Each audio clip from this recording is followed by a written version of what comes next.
Welcome to The Limits. I'm Jay Williams. A quick note about today's episode. There are mentions of domestic violence, drug abuse, and graphic injuries. I want to start off by reflecting on the dozens of conversations I've had on The Limits, because this is actually our season's final episode for now. I've had world-class guests talk to me about their greatest challenges and their biggest accomplishments. I'm thinking about Charlamagne Tha God, how he managed going from gifted classes in school to prison to the top of the radio food chain. Our talent has gotten us, to a certain extent, and gotten us to a certain point, and it's opened up so many different doors for us. But it's like, what's next? Like, I want to be able to open up doors for that, next generation. And Megan Rapinoe fighting like hell for equal pay for the U.S. women's national soccer team. The money part allows you freedom and freedom to speak out. It just gives you that autonomy to do things that can push your sport.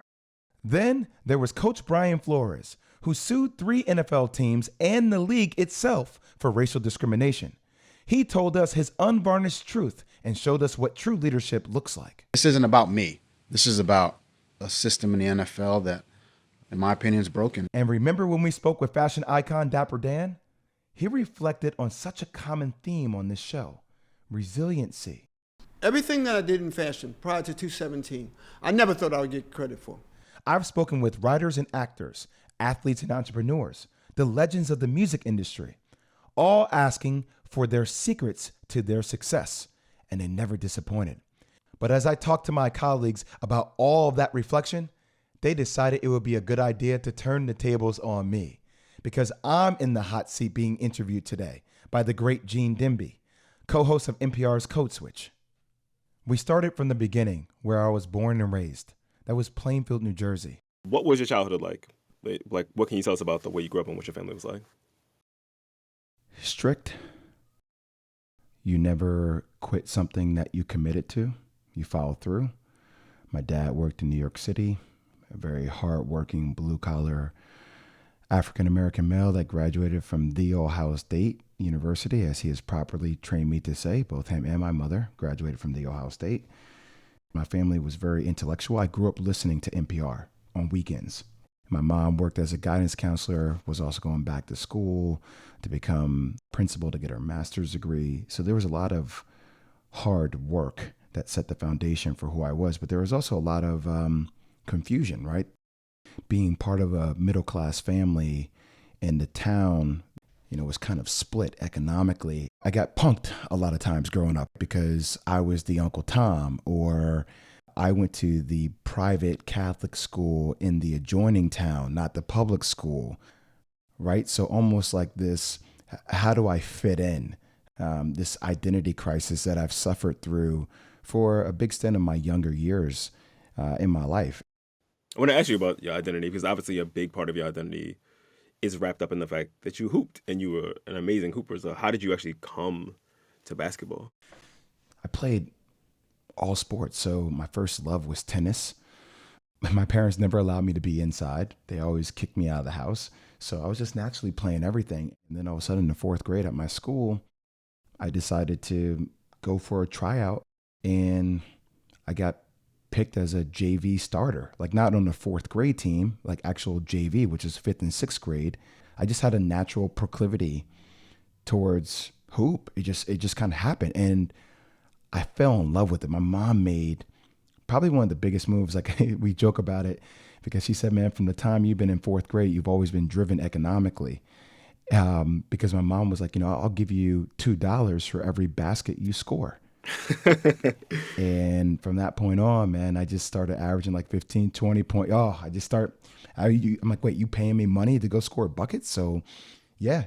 Was basketball like a social equalizer for you, Like you said that people used to clown you, right? Used to get punked sometimes. But I imagine being on the court and being able to hoop as well as you could might have like, yo, Jay is nice. Like let's ease up on him a little bit.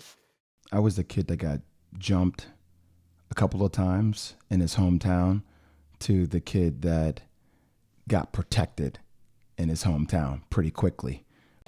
Why is Jason Williams the best high school player in America? Take a look. As a hooper, when I was in attack mode, I didn't have to fit in. My game fit in for me. the way I had learned how to articulate myself to the best of my degree was on the court. All that confusion led to my anger being displaced on the court. We talk about this a lot on the podcast of like that age is when people are just generally trying to sort out just the basic parts of their identity, right? Like, what kind of music do I like? Am I straight? Well, these like giant questions about who they're going to be. And there's also the time that people are sort of coming into a lot of their racial awareness too. And those things are all jumbled up together. And it's a time of like great confusion. You're trying to figure out who your friends are. You know, like you said, you're toggling between these different spaces, right? Like, it's just very hard to be a teenager and trying to sort out these big questions that, you know, frankly, like a lot of us don't sort out for decades later. You know what I mean? So by the time you're going to Duke and you're making the decision to go to college, you mentioned that there was some strife in your household, and that was weighing on you as you were sort of walking through the calculus of deciding which school you wanted to go to. I know it's a very sensitive question, but could you talk a little bit about what was happening at home? Yeah, I think there are certain lessons that resonate with me from a father perspective that I had no idea about as a young child, that I can relate to my father now more than ever with some of the stresses that come on both he and my mother with providing for a family. And my dad was working in the city. He worked for American Express as a young Black executive. He got asked to be on the road all the time, traveling to different countries. So there were a lot of times that my mom had to do it all, where she was, you know, the enforcer, she was the nurturer, she was the person that cooked me breakfast, lunch, and dinner. And, you know, with a lot of that comes a lot of stress, you know, and I think with that stress and maybe not knowing how to properly articulate themselves, I think that led to some physicality, stuff like that. And I think as a kid, seeing the physicality that sometimes existed and, you know, seeing my mom bruised up a couple of times really altered me as a young person. Even though it didn't happen a lot, like that stuff burns an image in your mind. And, you know, you don't understand about other dynamics of marriage, but none of that should ever culminate in domestic violence, right? Regardless of who started and where it went. And I think there were a lot of judgments that I quickly came to the conclusion on without really doing diligence, because I didn't know how to ask the right questions until you start getting older and you start having your own experiences. Trust me, we're just getting started. Coming up after the break, the basketball trajectory that brought me to a college championship and the NBA. And then we'll hear how it all ended much too soon. Injuries could definitely change his career permanently. Or maybe it ended right on time. Stay with us. This message comes from NPR sponsor Discover. Did you know you could reduce the number of unwanted calls and emails with online privacy protection, the latest innovation from Discover? Discover will help regularly remove your personal info, like your name and address, from 10 popular people search websites that could sell your data. And they'll do it for free. Activate in the Discover app. See terms and learn more at discover.com/online privacy protection. Welcome back to The Limits. I'm Jay Williams. And in this episode, NPR's Gene Demby is interviewing me. It was myself, Shane Battier, who went third in the draft, Mike Dunleavy, who went fourth in the draft. I went second in the draft. Boozer went second round, but turned into a perennial all-star. And then we had Chris Duhon, who played 10 plus years in the NBA. So we had a pretty good team. Pretty good team is underrated a little bit, right? I mean, you had a bunch of future pros on that team. You were National Player of the Year, and you said, the number 2 pick in the draft, right after Yao Ming. And the conservative sort of estimation of your career was that you were going to make a couple All-Star games, right? This dude is going to be a star in the league for a long time. After your rookie year with the Bulls, you have this life-changing motorcycle accident. So can we talk a little bit about both the night of the accident and what came after? So pretty much I was coming back from Durham, North Carolina. I recommitted myself to the game, and I was working out every single day. And literally I just played a pickup game that night, and Coach K was telling me about how different my game looked. And I felt like I was ready to come into my second year of the league When he said your game was different, I'm just curious, what, like, as a basketball nerd, what did he mean? Like, how did your game change? My body changed, man. Playing 82 games was hard. Mm-hmm. It's just not the amount of games, but it was day in, day out. Like Monday night, I'm playing against Chauncey Billups, who is 6'3", 225 pounds, to Tuesday flying out to Phoenix and then playing Steve Nash that plays a completely different game than Chauncey Billups and runs over 3.5 miles per game. So the conditioning was different, to having a day off on Wednesday, but staying in Phoenix and then partying on a Tuesday night with some of my friends and being hungover on Wednesday and going to shoot around and getting shots up. And then Thursday coming back and going to Philly and playing Allen Iverson. We're like, yo, you really are 6'1", 175 pounds, soaking wet. Can I even touch you? Like, and you're shooting the ball and you're carrying the rock, but you're dancing with it differently. To then going playing against Michael Jordan on the Friday with the watch. It was every night, man. Like, you couldn't turn off. And that was tiring for me. I never played at that level, at that volume of games. Like, everyone is as good as you Or better better. than you for the first time in your life at your position. Exactly. So, yeah, I literally drove down on my bike to my agent's house in Chicago, about 2.5 miles away from where I was downtown. And as I was leaving his house, I didn't have any protective gear on, no helmet, no jacket, because there was no helmet law in Illinois at that state of time. Revved my engine once with a new muffler in the back, had the bike in neutral, was fine. Second time I did it louder than the first. And in the middle of my third rev, I just heard the bike go click, click. The bike popped up on me out of nowhere. And next thing I know, when I grab onto the handlebars, man, the bottom part of the wheel spins out and I'm headed towards a utility pole going 65, 70 miles an hour. Oh my God. Clip the whole left side of my body. My body flings around in the air. My chest lands on the sidewalk. And it was at that moment I realized something really bad has happened. Like, I'm really fucked up.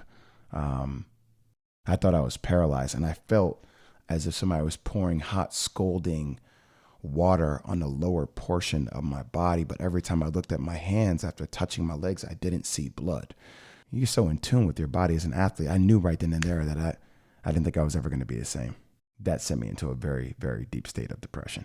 You're going through that process after this happened to you with people who are both economically, like, reliant on you, right? They, like, their finances are sort of dependent on you. You have a team that has invested in you. So you can't even, like, just process this as yourself and with, you know, with your mom and your dad and your friends, right, and your family. But you have to, like, process this in this very public way, right, with all of these different people who have a stake in you. Like, and I'm just curious how you navigated all of that, and if, like, what that experience was like.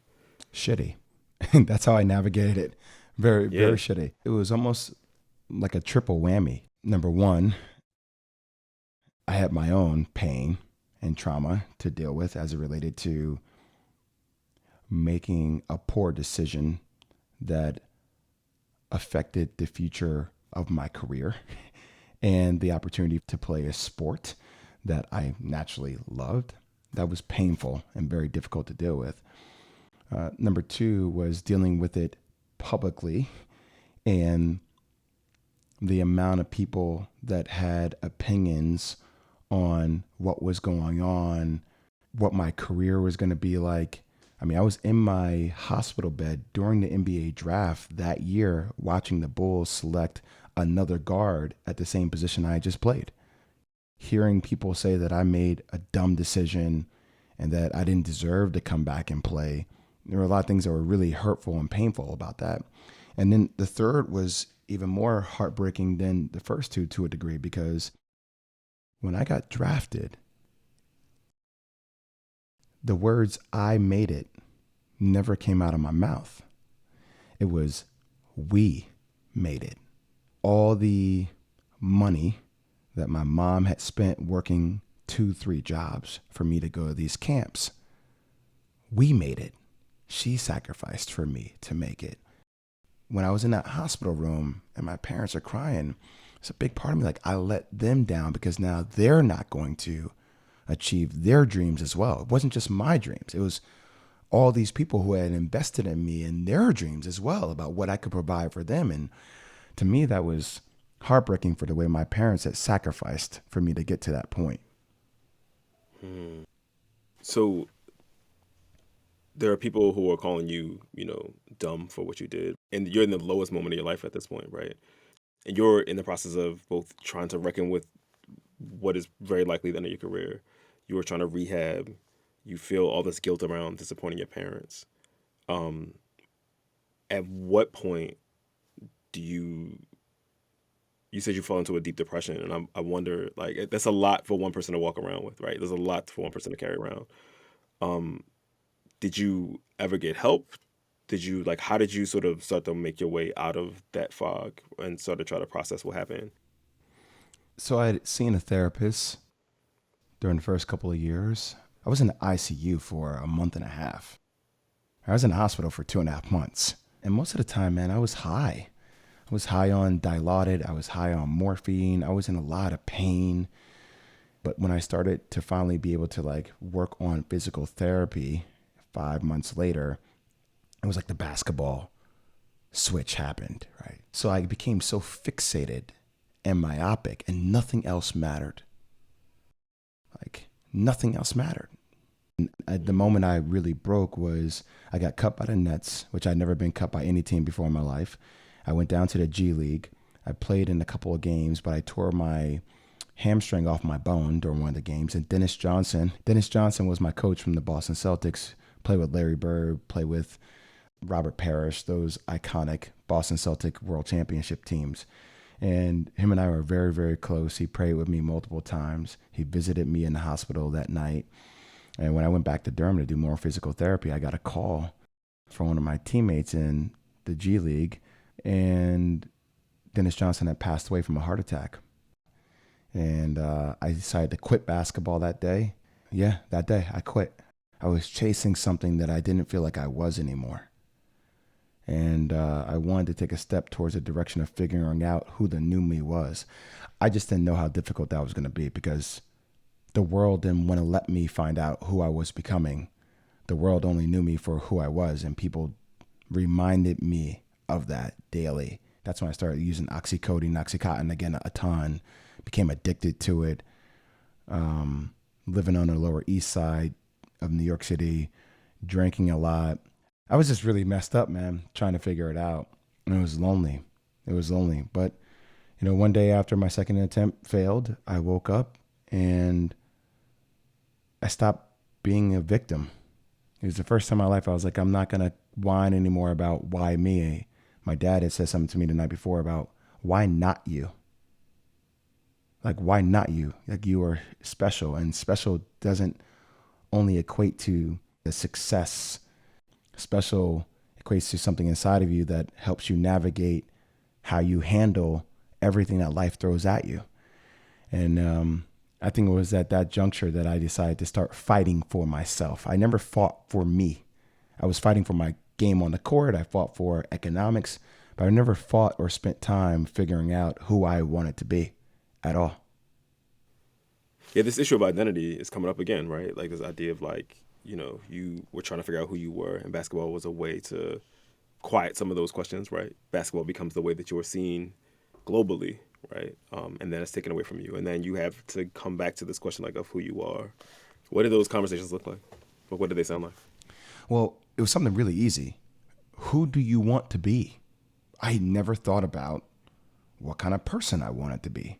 From the time I was 18, and I started getting this flurry of attention, Gene, life just started happening all of a sudden, boom, I'm playing in a game. I'm dropping 25 a game. I'm on draft boards. People are chattering about me. I have a girlfriend. I got school. I'm trying to graduate school in 3 years. I could leave school my sophomore year and be the first pick in the draft. We're having meetings about that. I'm talking to agents. I'm talking to accountants. I'm talking to financial advisors. All of a sudden I get drafted. Boom, where am I going to live? I'm making how much money? Wait, who do I have to pay? Why do I have to pay you so much money? Actually, wait, what do you do again? To all of a sudden, getting hurt to being depressed. Life was moving so damn fast. I didn't have time to think. I was too busy reacting. So for me, I'd never been present with myself. That was the first step. Learning how to be okay with being uncomfortable with being with myself. That's a hard thing to do, man. to sit with yourself. People don't do that. People just make themselves busy and deflect trauma. But you made this kind of remarkable pivot, right? From someone who was, this beloved player, right? To someone who became something of a cautionary tale, right? Like, don't be like Jay Williams, right? To a really respected analyst, to a media figure whose insights are sought out. How did you make this giant sort of pivot, which I imagine required both learning a bunch of new skills, but also getting people to come along with this journey of like reimagining yourself, right? I mean, they had to buy onto you, Jay Williams, the sports analyst, and not Jay Williams, the hoop phenom. I mean, I think that's why I wrote a book about, life is not an accident, a memoir of reinvention, right? Because I literally learned how to reinvent myself. But an old school Drake song, right? Started from the bottom, now I'm here. I literally started from the bottom. I was making $30,000 a year as an analyst. Where were you? Where was this? ESPNU. Okay. CBS Sports Network, right? Like the lower tier, going to random, multiple connection flight type cities in the middle of nowhere. And literally, I mean, and also being humbled, right? Like, Gene, I remember one time walking on the plane and I was going to Ole Miss to call a game, and it was like a Sunday night game, 7:00, and I'm trying to get there Saturday evening. For all my time at Duke, you're on private charters, right? All the time in the NBA, you're on private charters. You're in the league, right? And I remember walking on the plane and multiple people recognized me, which was one of the challenges, right? Like, hey, you used to, right? And they're pointing to me, trying to figure out who I am as I'm walking all the way to the back of the plane in the middle seat, right? And dude's like, yo, they're like, you're not sitting in first class? Are you an athlete? You got hurt in that motorcycle? Damn. You're sitting in the back of the plane now, huh? Bro, I just want to say, I'd have been hot if you sat next to me and I'm like, but this big, I'm like, yo, oh my God. It was just an adjustment for me. Look, I think sometimes as athletes, you only equate work with the time you spend in the gym, right? And that is work. It's very hard. But when you enter the real world and it gives you an alternate perspective on what hard work really is, and you start seeing people that are grinding from 5 a.m. in the morning until 9 o'clock at night, these mentally taxing, grinding jobs to make ends meet for their family, and being on the road and sleeping at Holiday Inn's Express and waking up at the crack of dawn to catch another flight. There was no red carpet. There was nothing that came out for me, nor did I expect it, but a lot of my life had been that way. So I think it taught me about, okay, like, let's rebuild the foundation again. Let's rebuild it. The only way I knew how to attack it was put your head down and work hard and grind. So a couple years ago, you had this documentary series called Best Shot. Best Shot. Which more people should have seen, or more people should have talked about, rather, because I was like, wait, why are we not talking about the show? I was riveted by it. A lot of people don't understand some of the things that these kids go through, but I know how it is out there. Everybody can survive out there. Y'all need to come together, man. Y'all play like this. Y'all need to play like this. Y'all will keep having this feeling if y'all keep playing like this. I want this experience to change lives. In this show, you follow around some young high school basketball players who you were mentoring. You took some of them down to Duke. So while you guys are walking around campus, while you guys get a chance to see this game tonight, while you guys get a chance to feel what this game is going to be like, I want all of you to envision yourselves at a place like this one day. I remember that episode really profoundly. And it was interesting because it wasn't one of those shows like these dudes are going to naturally become D1 players. I think there was one dude who was a person who would have been like a mid-major type player, but like everybody else on the team was like, this was probably the end of the road for them basketball-wise. So I'm wondering how you were thinking about modeling masculinity and affirming masculinity, modeling vulnerability, modeling just being a present male figure who is not like toxic to these boys who, like in a lot of cases, didn't have somebody else to be in that role. And I actually talked to Coach K about this in my pod. How do you maintain relationships with all your players throughout all the years? You're talking about hundreds of players, right? Not only do you have your family, your wife, your kids, but also now you have these hundreds of players that you built this bond with, but you can't be there for all of them during these critical moments. And that was the first time I recognized, I was like, wow, I'm about to be a dad. My daughter is going to be born soon. My wife is pregnant, but I've just adopted 14 young Black men.